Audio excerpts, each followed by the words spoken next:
Bismillahirrahmanirrahim. Assalamualaikum warahmatullahi wabarakatuh. Alhamdulillah, wassalatu wassalamu ala rasulillah sayyidina wa maulana Muhammadin sallallahu alaihi wasallam ibni abdillah wa ala alihi wa sahbihi wa mawala amma ba'd. Salam sejahtera, Om Swastiastu, Namo Buddhaya.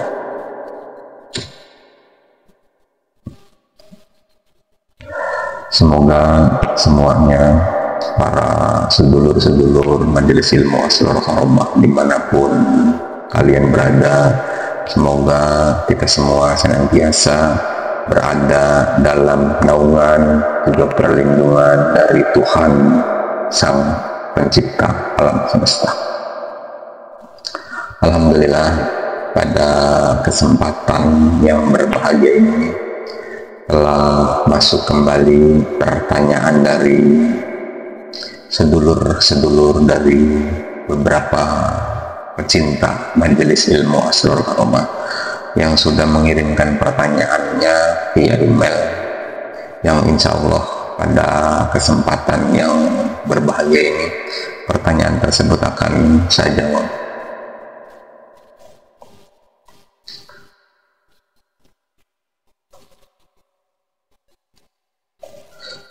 Pertanyaannya singkat, tapi jawabannya tidak sesingkat pertanyaannya. Pertanyaannya, apa sih yang dimaksud baiat itu? Apa itu baiat? Pertanyaannya itu. Itu pertanyaan dari ikhwan-ikhwan tarekat yang mungkin beliau-beliau baru mengenal dunia tarekat. Kemudian di dalam tarekat ada pembaiatan, ada talqin zikir. Lah mungkin beliau mau menanyakan langsung kepada gurunya, belum ada keberanian, akhirnya menanyakan perihal kegundahan hatinya itu kepada Majelis Ilmu Asrarul Karamah. Baik, akan saya jawab pertanyaan itu. Memang istilah baiat ya, umumnya itu ada dalam kalangan tarekat, baik itu tarekat yang mu'tabaroh maupun tarekat yang doir mu'tabaroh. Jadi orang-orang, siapapun mereka yang ingin mengamalkan zikir-zikir dalam dunia tarekat, itu diharuskan untuk mengikuti baiat terlebih dahulu dari mursyidnya atau dari wakil mursyid yang memang ditunjuk oleh sang mursyid itu sendiri, supaya mendapatkan talqin zikir sesuai tarekat yang hendak diikutinya. Lah di awal masuk dalam dunia tarekat itu biasanya ada istilah baiat, ada istilah pembaiatan. Pertanyaannya kan, apa sih yang dimaksud baiat itu?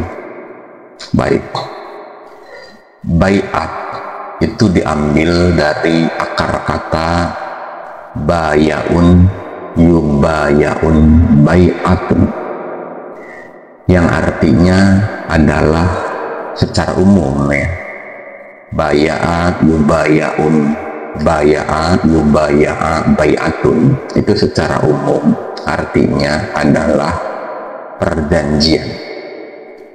Jadi gampangnya baiat itu artinya adalah perjanjian. Perjanjian dalam hal apa?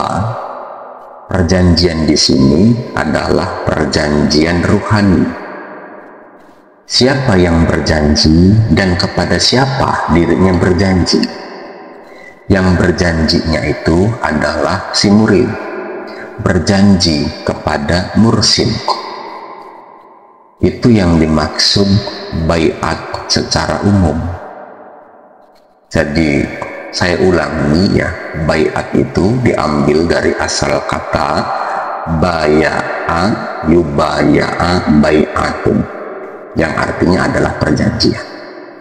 Apa isi perjanjian itu dan kemana sasaran tembak dari baiat itu, dari perjanjian itu? Jadi baiat itu kan perjanjian yang dilakukan oleh seorang murid di hadapan mursyidnya. Lah, apa isi perjanjiannya?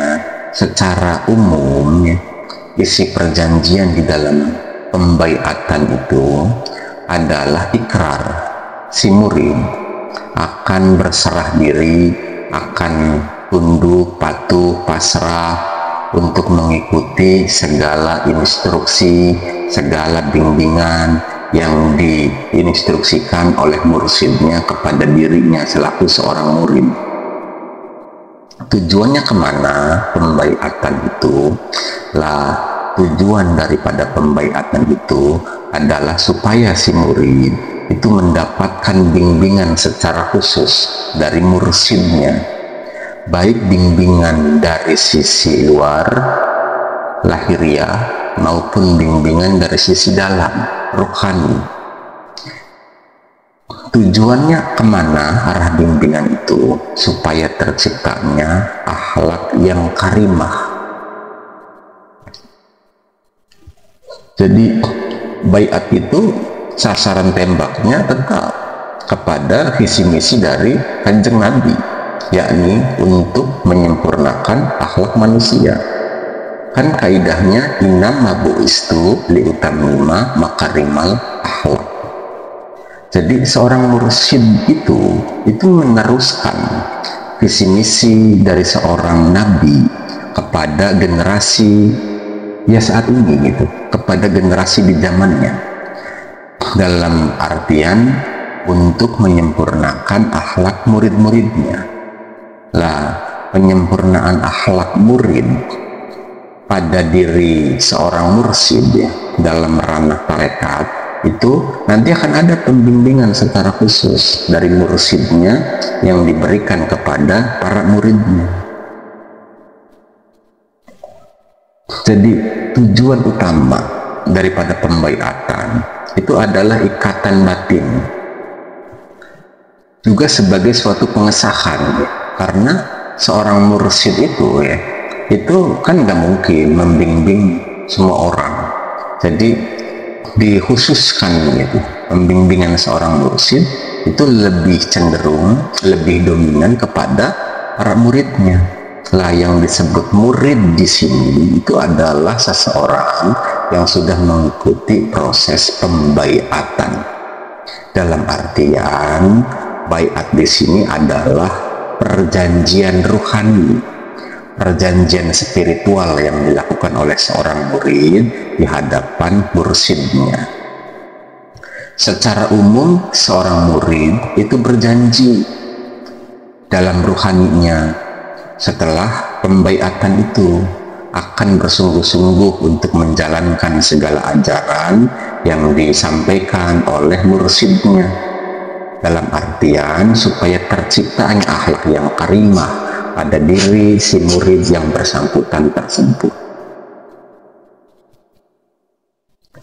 Jadi nggak ada kaitan sama kekayaan, sama kesaktian, sama keampuhan dan lain sebagainya, nggak ada.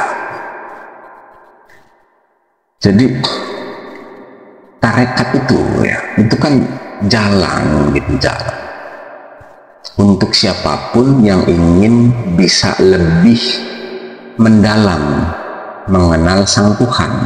Nah, itu harus masuk jalur tarekat. Secara umum ya, saya bilang secara umum masuk dalam ranah tarekat dengan mengikuti proses pembaiatan di awal yang dilakukan oleh seorang mursyid.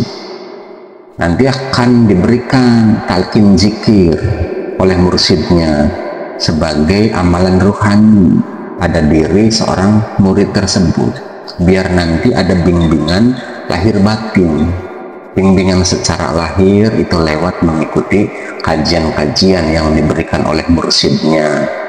Bimbingan secara batin, yaitu dengan menjalankan penuh keistiqomahan, penuh keikhlasan di dalam hatinya, dalam menjalankan zikiran-zikiran yang telah diberikan oleh mursyidnya. Tujuan utamanya apa? Itu supaya tercipta akhlak yang karimah. Itu tujuan utamanya daripada pembaiatan itu. Jangan kepada ma'rifatullah dulu, jangan kepada ma'rifat dulu, itu kejauhan. Karena mustahil seseorang itu bisa menggapai yang namanya ma'rifatullah kalau tidak diawali dengan kesempurnaan di dalam akhlak. Jadi mustahil seseorang itu bisa menggapai ma'rifat kalau tidak diawali dengan akhlak yang karimah. Nah, untuk menggapai yang namanya akhlakul karimah itu harus ada bimbingan, harus ada petunjuk dari seorang mursyid.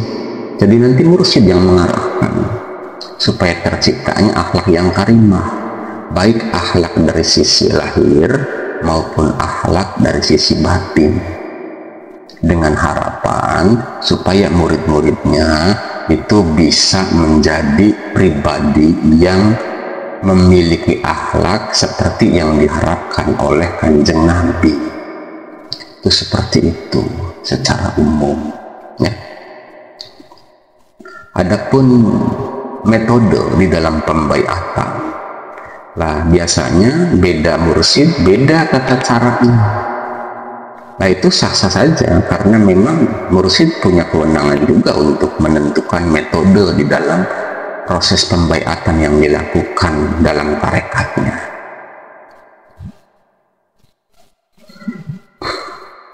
Saya juga dulu sama, bahkan saya mengikuti pembaiatan tarekat itu sampai 3 tarekat saya ikuti. Tetapi saya mengikuti 3 tarekat itu bukan berdasarkan ambisi saya pribadi, yang mana saya bisa seenaknya gitu pindah-pindah mursyid. Tidak. Pertama kali saya masuk tarekat itu usia waktu itu saya masih sangat muda sekali. Itu tarekat Qadiriyah wa Naqsabandiyah. Saya nggak mau menyebutkan siapa mursyid saya kala itu.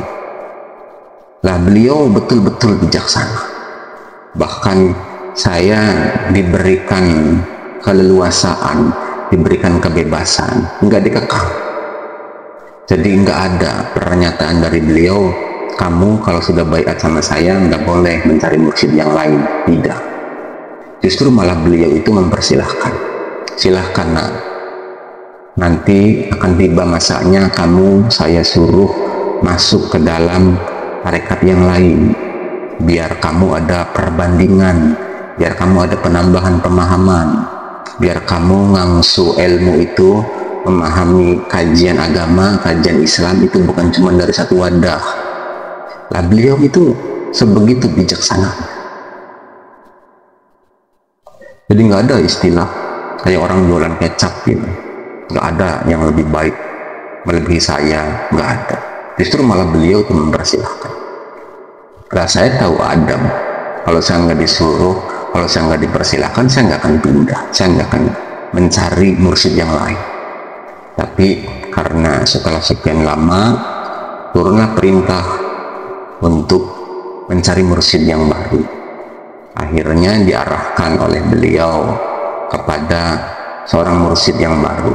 Lah, di mursyid yang kedua itu saya berbaiat tarekat juga, tarekat Sajiliyah. Di situ juga saya berbaiat mengikuti talqin zikir. Lah, alhamdulillahnya nih, di tarekat yang kedua, tarekat Sajiliyah, beliaunya juga mursyidnya itu bijaksana juga, nggak kalah bijaksananya sama mursyid saya yang pertama yang waktu di tarekat Qadiriyah wa Naqsabandiyah. Saya dipersilahkan lagi untuk meneruskan pengkajiannya kalau memang dirasa di sini belum cukup, belum puas, untuk mencari mursyid yang lain biar ada penambahan wawasan. Diarahkan oleh beliau, karena saya minta diarahkan. Saya nggak mau pindah mursyid. Kalau saya nggak dikasih petunjuk dari sini, kemana saya harus mencari mursyid yang baru? Akhirnya diarahkanlah sama mursyid Satariyah. Nah, dalam tarekat Satariyah saya juga mengikuti pembaiat. Jadi sama, saya juga dulu berawal dari tarekat, tapi saya sangat hormat sekali, itu saya sangat hati-hati sekali dalam berhadapan sama mursyid. Saya betul-betul mengedepankan adab, mengedepankan etika moral, ya. Sopan santun itu saya betul-betul dikedepankan. Nggak ada sedikit pun pemikiran buruk yang terbesit dalam benak saya, ya, terhadap mursyid-mursyid saya itu, nggak ada. Dan nggak ada saya merasa sudah lebih baik dari mursyid saya, tidak ada. Dan ini harus digarisbawahi juga, ini pantang sekali seorang murid sudah merasa sepadan, apalagi lebih tinggi, melebihi mursyidnya. Oh udah itu gagal. Saya pastikan dia gagal, karena zaman sekarang itu banyak para murid yang belum apa-apa sudah merasa dirinya sepadan, bahkan merasa lebih baik, lebih tinggi, lebih hebat, melebihi mursyidnya. Ini udah nggak bisa, ibaratnya di otak-atik lagi, karena udah kacau hatinya.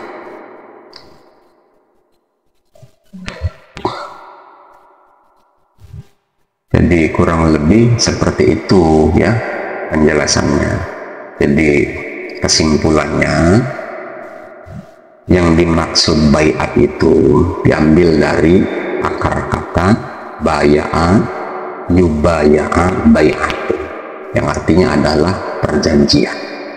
Perjanjian di sini adalah perjanjian rohani, perjanjian spiritual, yang mana isinya secara nggak langsung, ya, secara umum nih, dalam perjanjian itu seorang murid harus tunduk patuh pasrah mengikuti segala instruksi mursyidnya, dengan harapan tujuan daripada pembaiatan itu supaya terciptanya akhlak yang karimah sesuai yang diharapkan oleh Kanjeng Nabi, baik dari sisi akhlak lahir maupun dari sisi akhlak batin.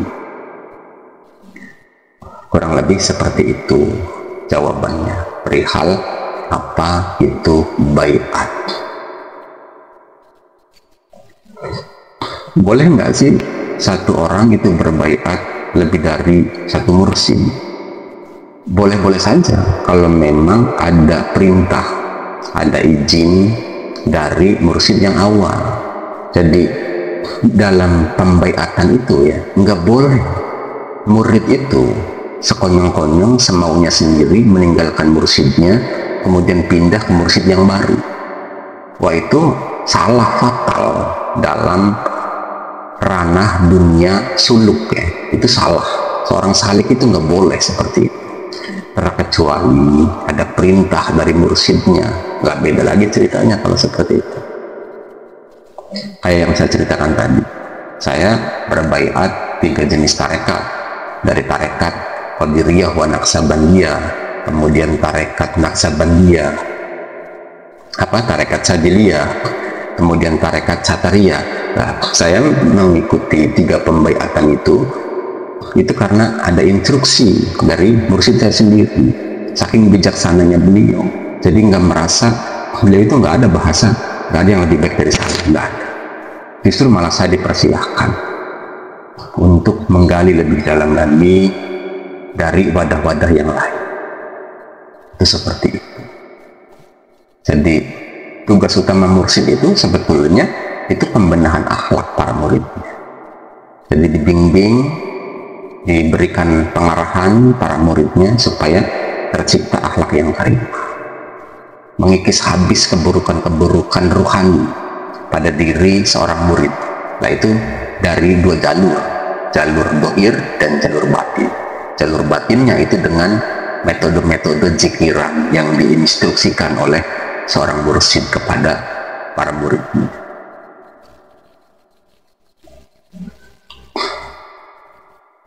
Jadi jangan ke ma'rifat dulu sasarannya, benahi dulu akhlaknya.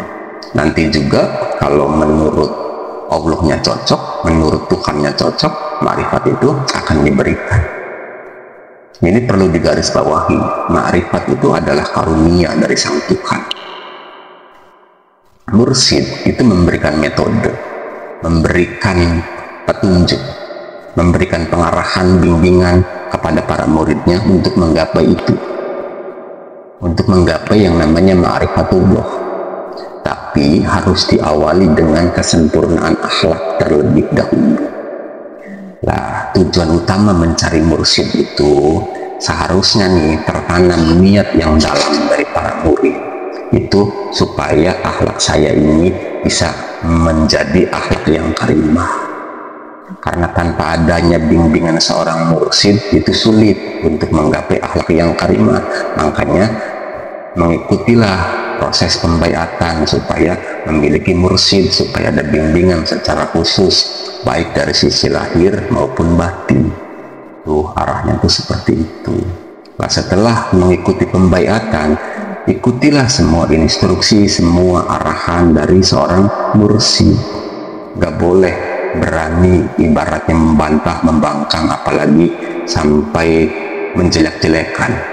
Seudon saja, buruk sangka saja itu nggak boleh, apalagi sampai betul-betul menjelekkan mursyidnya lewat lisan seorang murid itu. Wah, itu udah sangat fatal sekali. Udah bukan tataran dosa lagi, tapi durhaka. Apa sih bedanya dosa sama durhaka? Gampangnya itu begini loh, kalau dosa bisa jadi pembalasnya nanti di akhirat, tapi kalau durhaka itu sebelum ke akhirat, di sini sudah dibalas dulu. Makanya ada kisah malin kundang itu langsung dibalas di dunia ini, itu karena tindak kedurhakaan. Durhaka itu di atas dosa, lebih fatal lagi. Lah, murid yang mendolimi mursyidnya, menyakiti mursyidnya, itu adalah bentuk tindak kedurhakaan di hadapan Sang Tuhan. Itu seperti itu kurang lebih ya jawabannya perihal baiat. Bisa dipahami ya oleh semuanya. Semoga jawaban singkat ini bisa menghilangkan kebimbangan pada diri kita semuanya, khususnya kepada pribadi yang bertanya gitu, perihal apa itu baiat. Jadi penjelasan singkatnya itu seperti demikian tadi. Jadi intinya orang yang mengikuti pembaiatan itu adalah orang yang sudah tercerahkan jiwanya, sudah tumbuh kesadaran ingin mengenal Tuhan. Nah, karena nggak bisa mengenal Tuhan dengan semau kita sendiri, maka kita harus berbaiat kepada para mursyid yang lebih dulu mengenal Tuhan. Nah, sebelum kita mengenal Tuhan dengan sebaik-baiknya pengenalan, sebelum Tuhan menganugerahi kemarifatan pada diri seorang murid, lah sasaran tembak yang paling utama daripada pembaiatan itu adalah supaya terciptanya akhlak yang karimah, baik dari sisi lahir maupun batin pada diri para murid sang mursyid itu tersebut. Bisa dipahami ya? Mungkin itu saja yang bisa saya sampaikan. Kurang lebihnya saya mohon maaf. Saya akhiri. Wallahul muwaffiq illa aqwamit thoriq. Wassalamualaikum warahmatullahi wabarakatuh.